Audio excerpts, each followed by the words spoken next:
Marty Meyer-Otto n'a jamais cherché la célébrité. C'était un gamin du Wisconsin qui se sentait plus chez lui dans des bottes que dans des baskets, plus à l'aise avec la morsure de l'hiver qu'avec la chaleur d'une salle de classe. La célébrité l'a trouvé plus tard, la perte plus tôt. Entre les deux, il a construit une vie à la fois simple et implacable, et il l'a payée par des choix qui ne paraissent faciles que de loin. Le garçon qui poursuivait l'hiver. Marty Meyer-Otto est né le 10 juillet 1966, dans le nord du Wisconsin, où les forêts se resserrent et où la première chose que l'on apprend du froid, c'est qu'il dit la vérité. Ses parents, Thomas et Karen, travaillaient à l'ancienne, fourrure, trace, patience, transmettant un savoir-faire qui relève moins d'un métier que d'une langue. Bien avant de pouvoir dire ce qu'il attendait de la vie, il en vivait déjà les contours. Lire le sol, écouter le vent, courir vers les animaux qui font rebrousser chemin aux autres. L'école était une obligation. La lisière des arbres, une invitation. Il ne cherchait pas une carrière. Il cherchait de l'espace pour respirer. À l'adolescence, il avait cette certitude tranquille qui déstabilise les adultes. Il ne vivrait pas entre quatre murs sous des néons. Il ne voulait ni bureau, ni patron, ni la grille qui vous dit quand vous levez et quand vous reposez. Il voulait le temps qu'il fait, la distance, et ce genre de travail dont le coût se compte en gelures et en fatigue plutôt qu'en puces de CV et en primes. Il a appris à lire les signes dans la neige, comme d'autres enfants apprennent à lire un paragraphe, et la première carte à laquelle il a fait confiance était une ligne de piège dans sa tête. En 1985, à 19 ans, il entassa tout ce qu'il possédait dans un vieux camion et prit la route du Nord avec son frère Jeff. Pas pour l'université, pas pour une promesse de travail stable, pour l'Alaska. Ils avaient prévu une saison. La Terre en décida autrement. Son immensité fait quelque chose aux hommes qui se croient déjà durs. Elle les démultiplie ou elle les brise. Les premiers jours de Marty là-bas n'avaient rien d'une carte postale. Il dressa une tente dans un vent glacial, apprit que le silence peut être à la fois un abri et une menace, et compta ses repas d'après ce que la ligne de piège produisait et ce que le cours d'eau livrait. Il comprit vite que la liberté n'est pas l'absence de lutte, c'est la décision de porter la lutte qui correspond à votre âme. Il prit des petits boulots parce que les rêves coûtent de l'argent et que l'Alaska se paie au prix fort. Des heures de gardiennage à Fairbanks, l'exploitation forestière quand il y en avait, le bâtiment chaque fois qu'une équipe avait besoin d'un dos de plus. Chaque dollar disponible allait non pas au confort, mais à la capacité. Un piège de plus, une meilleure tente, une lame de scie capable de survivre à un hiver. Il n'attendit pas que les conditions s'améliorent, il apprit à fonctionner là où elles ne le font pas. Puis il abattit des troncs et monta une petite cabane, parce que la chaleur n'est pas un luxe à -40. C'est la différence entre « j'essaierai de nouveau demain » et « quelqu'un me retrouvera au printemps ». Ce qu'il a construit là-bas n'était pas qu'un abri. C'était un plaidoyer contre le monde qu'il avait laissé derrière lui. Il existe une autre manière de vivre, et si elle fait mal, c'est ainsi que l'on sait qu'elle est réelle. Construire une vie mesurée en miles et en degrés. Il y a une différence entre visiter la nature sauvage et la laisser vous réclamer. Marty a choisi la seconde. Il a poussé une ligne de piège à environ 200 miles au nord de Fairbanks, une ligne que l'on gère moins avec de la fanfaronnade qu'avec de la précision. En chronométrant la météo, en apprenant les animaux et en organisant sa journée autour d'une lumière qui peut disparaître à midi. Il a construit des cabanes supplémentaires le long de cette ligne, non pas parce qu'il aimait les chantiers, mais parce que l'espace entre la sécurité et le désastre peut se réduire à quelques miles quand le mercure plonge et que le vent a des dents. Il a appris l'arithmétique du carburant et des distances, la logique d'avancer lentement quand la vitesse devient dangereuse, et l'habitude de considérer chaque minute de clarté comme un outil qu'on aiguise la veille. Il ne prétendait pas que la solitude fût noble, il la gérait. Il gardait la tête pleine de tâches et vérifiait ses pièges avec la discipline qu'on ne peut soutenir que si l'on respecte vraiment ce que la terre peut vous faire. Quand l'hiver découpait les jours en minces rubans et étirait les nuits jusqu'à l'éternité, il a appris les astuces qui vous empêchent de réfléchir jusqu'à l'erreur. Faire fondre juste assez de neige pour rester hydraté sans brûler la chaleur de demain. Réparer ce qui peut l'être avant que ça ne casse, se reposer avant la détresse. La terre ne pardonne pas les relâchements. Elle n'en compense aucun. Son travail a pris de l'ampleur parce que c'est ce que fait la compétence dans les lieux durs. Elle vous donne davantage à porter, pas moins. Et il l'a porté de bon gré. Il a commencé à mémoriser non seulement les lignes de crête, mais la façon dont tel congère se comporte sous tel vent après 3 jours en dessous de 0. Il a prêté attention au manteau neigeux comme un médecin écoute un cœur. Des amis plus familiers du confort que du risque ont regardé ses choix et se sont demandé ce qu'il fuyait. La vérité a toujours été plus simple et plus exigeante. Il allait vers quelque chose qui ressemblait à l'homme qu'il voulait devenir. Puis il a pris un travail qui a changé sa manière d'affronter le danger. Dès 1988, Marty est entré dans la lutte contre les feux de brousse, apprenant le comportement du feu comme il avait appris la glace, assez près pour se brûler, assez loin pour apprendre. Ce travail n'a rien de glamour, il est lourd, implacable et régi par des forces qui ne discutent pas. Il a gagné sa place par la sueur et le silence. En 1994, il est devenu smoke jumper au sein de l'Alaska Fire Service, survivant à une sélection exténuante dont seule une fraction sort diplômée et enregistrant finalement 337 sauts lors de 114 interventions. On fait ce métier pour la même raison qu'on tient une ligne de piège par -40? Parce qu'il est honnête. Parce que l'esprit doit être entièrement présent. Parce que le risque apprend une forme de concentration que le confort n'enseignera jamais. Il n'a pas cessé de voler quand la saison des incendies s'achevait. Il a commencé. L'Alaska est un pays d'avions, et Marty est devenu pilote de brousse non pour la pose, mais pour la portée.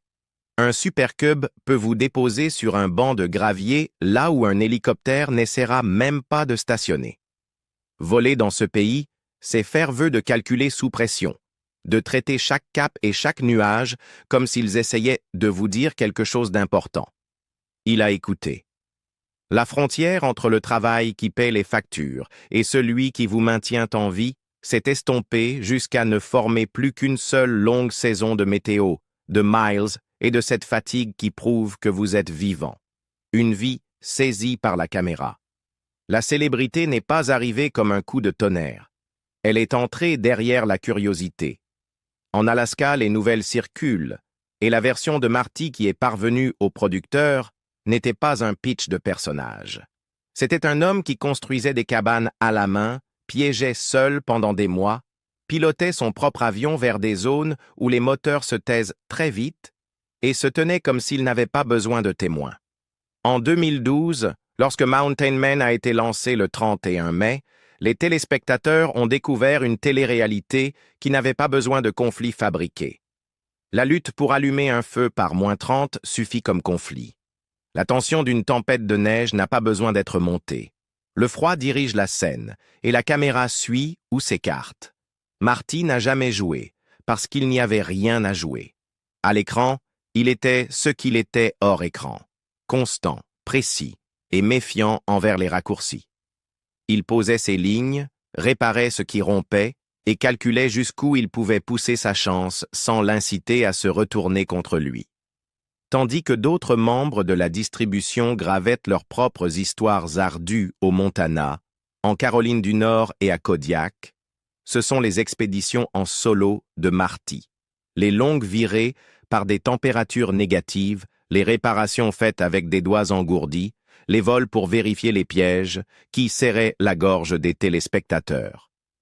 Il offrait au public un aperçu d'une vie à la fois ordinaire et extrême quand on est celui qui la vit. Il leur montrait aussi un foyer. Avec sa femme, Dominique, il a transformé un pays rude en un univers privé qui avait du sens. Leur fille, Noah Jane, a rendu les enjeux tangibles. Ce n'était pas un homme jouant au montagnard, C'était un père construisant une vie qui apprendrait à son enfant à quoi ressemble la compétence quand les conditions ne laissent aucun choix. Il lui a appris à aider sur la ligne, à conduire une motoneige avec discernement plutôt qu'avec bravade, à sentir la différence entre la peur qu'on écoute et la peur qu'on combat.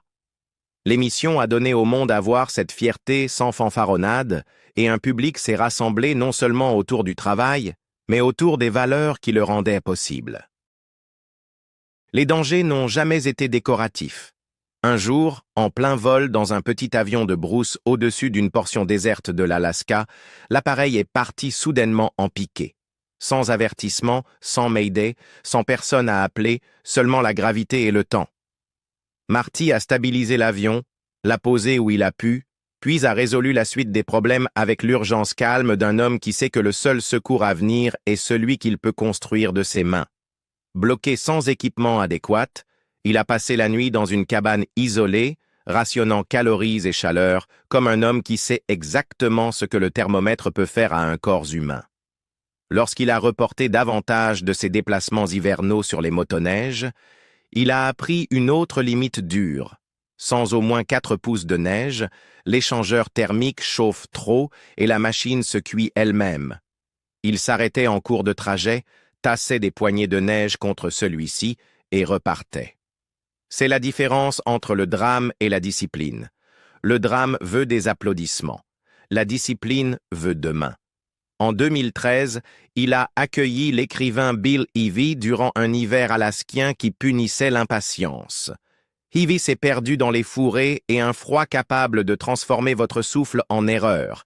Il a réussi à allumer un feu, Marty l'a retrouvé, et la règle simple de Dominique, ne jamais quitter la cabane sans un briquet et du papier, a pris l'autorité que seule la réalité confère.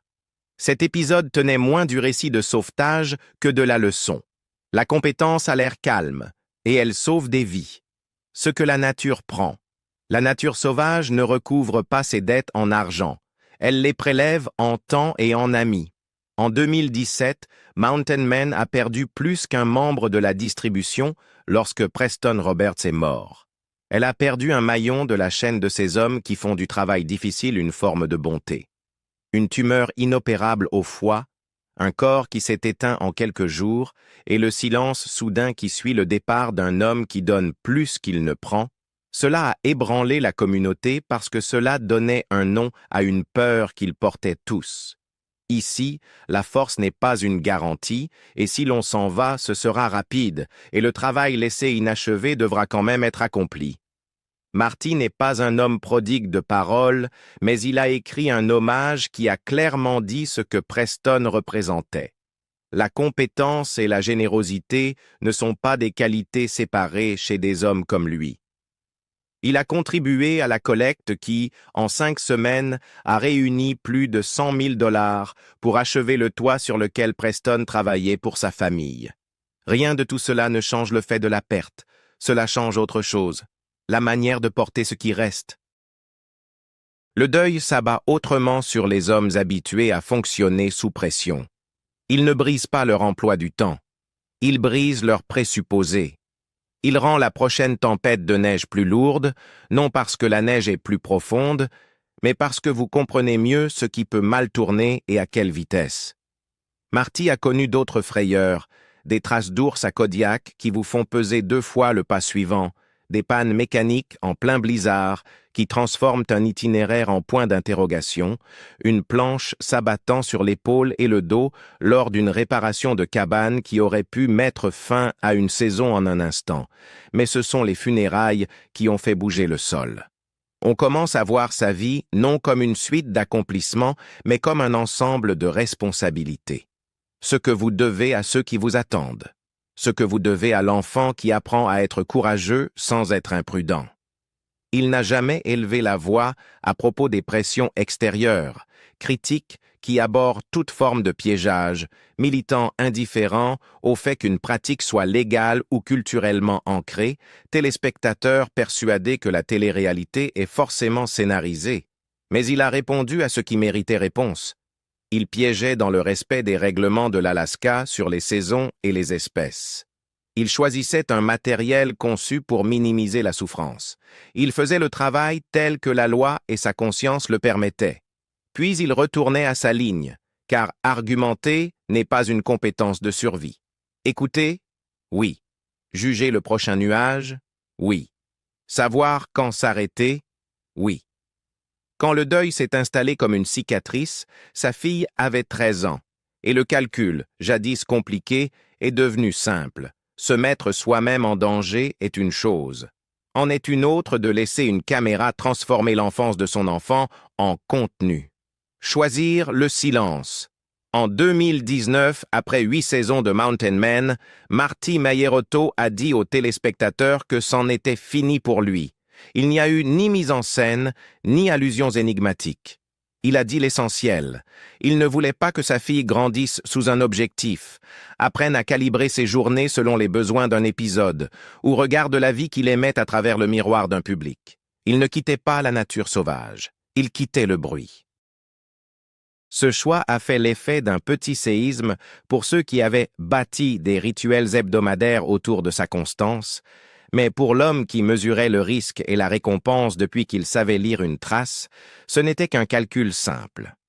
Si vous êtes allongé sur votre lit de mort, vous ne penserez pas à l'argent ou à un titre. Vous penserez à ce que vous avez fait de votre vie et pour qui vous l'avez fait. Cette phrase n'était pas une figure de style. C'était une déclaration finale qui expliquait le verdict. Il n'a pas fait la tournée des talk-shows pour s'expliquer. Il n'a pas ouvert de compte sur les réseaux sociaux pour entretenir la marque. Il est descendu de scène et a repris la vie qu'il avait toujours voulu.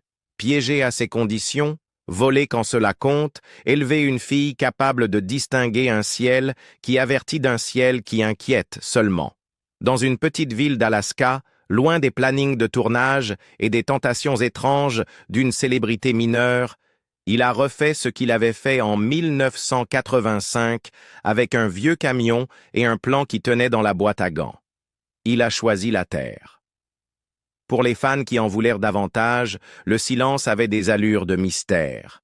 Les rumeurs traquent toujours le silence parce que le silence ne répond pas. Mais ses proches savaient que rien de compliqué ne s'était produit. L'homme qui n'a jamais confondu attention et but a simplement cessé d'offrir au monde plus de sa vie privée qu'il ne pouvait se permettre de donner. Il ne fuyait pas les gros titres. Il courait vers un dîner en famille, un feu qu'on couvre pour l'aube, une leçon à transmettre à une jeune pilote en devenir, un nouveau tronçon de ligne qui demanderait plus de jugement que d'adrénaline. Les critiques ne disparaissent pas parce que les caméras s'en vont. Les débats sur les droits des animaux sont restés ce qu'ils sont, bruyants, moralisateurs et souvent aveugles au contexte. Et la question de savoir si une émission exagérait tel ou tel problème est restée insoluble pour ceux qui pensent que la télé-réalité ne dit jamais la vérité. Marty a répondu aux seules questions qui comptaient en vivant d'une manière qui rendait les réponses évidentes. Il respectait les lois, il traitait les animaux et la terre avec le respect dû par un professionnel, il gardait ses affirmations modestes et son travail exact. Ceux qui le comprenaient n'avaient pas besoin d'autres preuves. Ceux qui ne le comprenaient pas n'auraient de toute façon pas été convaincus par des mots. La tragédie qui plane sur son histoire n'est pas un rebondissement mélodramatique. Il n'est pas mort là-bas. Il a fait quelque chose de plus difficile. Il est parti alors que rester aurait été plus facile à bien des égards sur le papier. Il a tourné le dos à l'attention continue et à l'argent facile pour protéger le droit d'un enfant à grandir sans caméra, et il a accepté ce que cela coûte dans un monde qui se désintéresse de vous dès que vous cessez d'en faire une part de votre quotidien. Ce qui reste. Il existe une forme particulière de paix que l'on gagne en refusant de se trahir. Les années qui ont suivi son dernier épisode n'ont pas fait la une, et c'était voulu. Il a continué à piéger, parce que ce rythme le définit. Il a continué à voler, parce que l'Alaska parle une langue qui a du sens à 500 pieds et 40 nœuds. Il a continué à transmettre, parce qu'un savoir qui ne se transmet pas devient anecdotique. Il a montré à Noah comment décider comme un pilote apprend à le faire. Calmement, tôt, avec des marges. Il ne devait pas au monde des nouvelles. Il devait à sa famille sa présence. La différence entre ces deux obligations, c'est la différence entre être connu et être entier. Quand on cesse de se produire, les jours redeviennent ordinaires d'une manière qui vous maintient en vie. Réparer quand c'est encore petit, compter le carburant avant qu'il ne manque, lire la météo sans commentaire. Le travail est plus silencieux, mais pas plus facile, plus modeste, mais pas moins important. Il a construit et entretenu ce dont il avait besoin, et il a choisi de ne pas l'expliquer, parce que l'explication est une économie en soi, et il y avait déjà suffisamment contribué. S'il y a un chagrin dans cette histoire, il se loge dans l'écart entre ce qu'une caméra peut saisir et ce qu'exige une vie. Les spectateurs l'ont vu éviter le désastre plus d'une fois, rationner la chaleur et le jugement dans le même souffle, et enterrer des amis qui n'avaient pas l'âge de partir. Ils ont vu un homme choisir la famille plutôt que la gloire. Ce qu'ils ne pouvaient pas voir, et qu'il n'a aucun intérêt à montrer, ce sont les innombrables actes non filmés de retenue et de soins qui rendent la survie non seulement possible, mais signifiante. La décision de faire demi-tour, même quand l'orgueil dit d'avancer, l'heure supplémentaire passée à apprendre à sa fille à lire un ciel qui peut mentir, l'acceptation qu'il existe des histoires qui ne sont pas destinées à un public, seulement aux personnes qui les vivent. Marty Meierotto n'a jamais été une marque. Il était trappeur, pompier, smoke jumper, pilote, mari, père. La nature sauvage lui a donné une vie qu'il pouvait respecter et a exigé un prix qu'il était prêt à payer. L'émission lui a offert une tribune et finalement un problème qu'il a refusé d'accepter. Le choix qu'il a fait en 2019 n'était pas une retraite. C'était un retour à la terre qui lui a dit la vérité en premier, à la famille qui est la seule mesure qui compte au bout du compte, à la vie privée qui permet à l'amour et au savoir-faire d'accomplir leur œuvre sans applaudissements. Il y a des hommes qui deviennent des légendes en restant assez longtemps dans la lumière. Lui est devenu une légende en sortant à temps. Quelle part de l'histoire de Marty vous touche le plus? Les quasi-accidents, le deuil ou la décision de s'éloigner pour sa fille? Dites-le nous ci-dessous, et si vous voulez d'autres histoires vraies sur ces choix ultimes qui définissent une vie, aimez et abonnez-vous pour ne pas manquer la prochaine.